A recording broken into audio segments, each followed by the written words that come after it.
Happy Wednesday again. Can you believe it? Think about it. A week from to now. Week from to now. Week from now. Not to now. You're going to be on break. Thanksgiving break. And I can tell you this is my 25th year as chaplain, and I'm going to tell you this is the truth.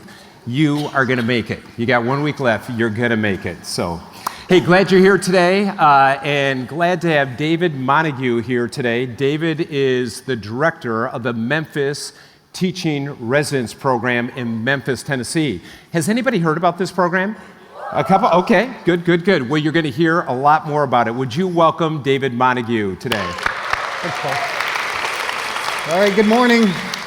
Before I get started, though, I have to do one thing very important. I'd like to say to you, fire up Dutch, right? Congratulations to the women's soccer team, I think advancing further in the tournament. Yep. So you got a big game. You got a big game Friday night against the captains of Christopher Newport University.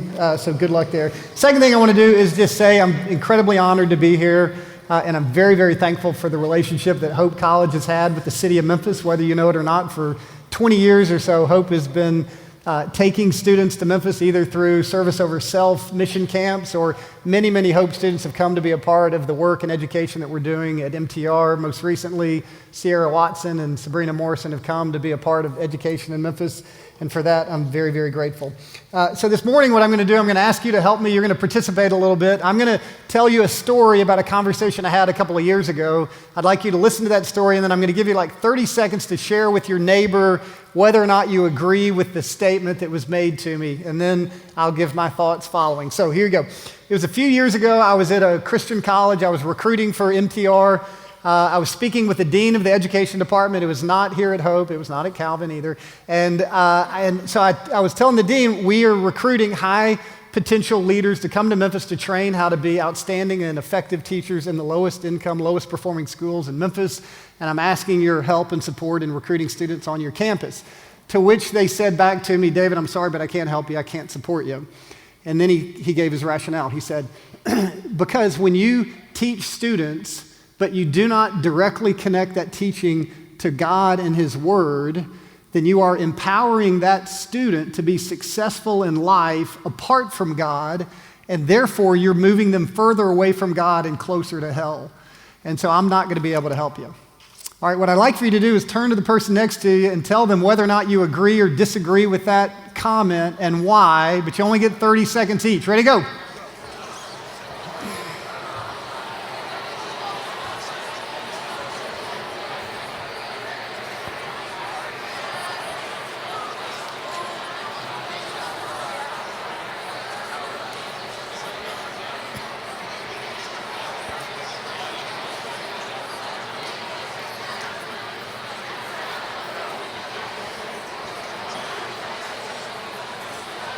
All right, 10 seconds.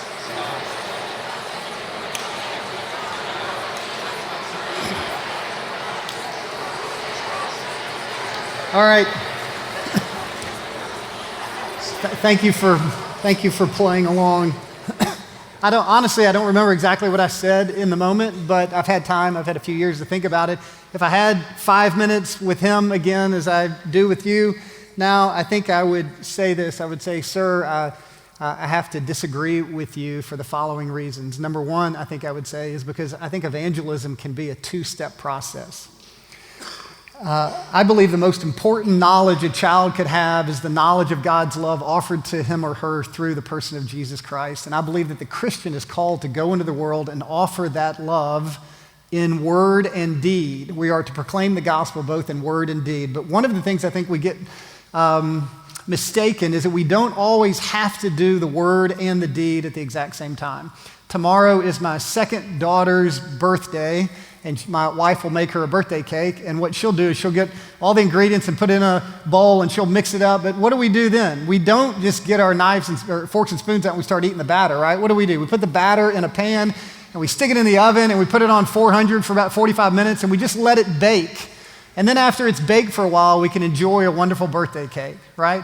Well, I think this also can be an instructive analogy for how we proclaim the gospel in word and deed. We just sometimes have to let it bake. And I think Jesus often would do that. So a great example of that would be in John chapter 9. Jesus spits in the dirt and makes mud and puts on the guy's eye, and the blind man, he goes up and is healed, and Jesus just kind of goes away. And then in John 9, there's this turmoil, like the parents are amazed and the neighbors just can't believe it and what really happened. And then the Pharisees get involved and who did this and did that on the Sabbath day, and there's just this whole uproar, and eventually the blind man chastises the Pharisees and they kick him out of the synagogue. And then all the way at the very end of John chapter 9, Jesus much later reappears to the man and says, "Do you believe in the Son of Man?" And he says, "Well, who is the Son of Man?" He says, "I'm the Son of Man."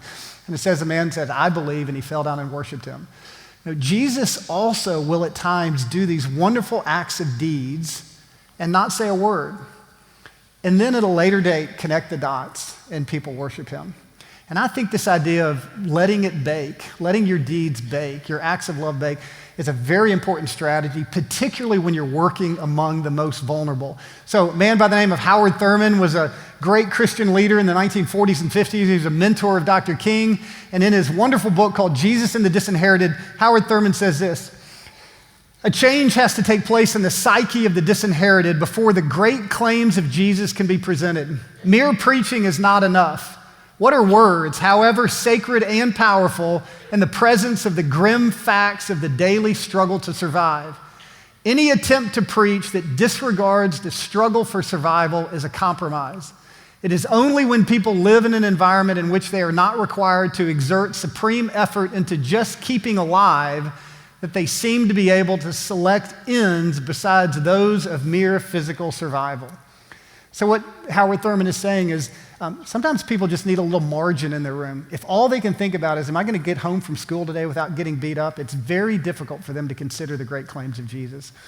And what we need to do is offer people an education where they can then have employment and have jobs and have income and have margin in their life to where now they can actually worry about something other than what are they going to eat that night for dinner or how are they going to survive for another day. This is exactly why we need to go into schools. Secondly, I would say, because God uniquely cares for the vulnerable. And I would say to this dean, I would say, until and unless you provide this wonderful Christian education to all 120,000 students in Memphis, your idea is unfair and unjust. In Memphis, there's 120,000 students. 40,000 of them live in families that make less than $10,000 a year. 100,000 of the 120,000 live in families that live beneath the poverty line. And one thing that we know from Scripture is that God cares deeply about the poor. He cares deeply about justice, so much so that he dignifies the poor in Matthew 25 by saying that when you serve the poor, when you reach out to the vulnerable, when you visit the sick and the imprisoned and feed the hungry, that you're actually doing it to me, myself. And so we go to schools because that's where injustice is. That's a line from Dr. King. When they ask him, "Why are you in Birmingham?" he wrote a response called "The Letter from Birmingham Jail." And he says, "I'm in Birmingham because injustice is here." And Christians go to where the injustices are.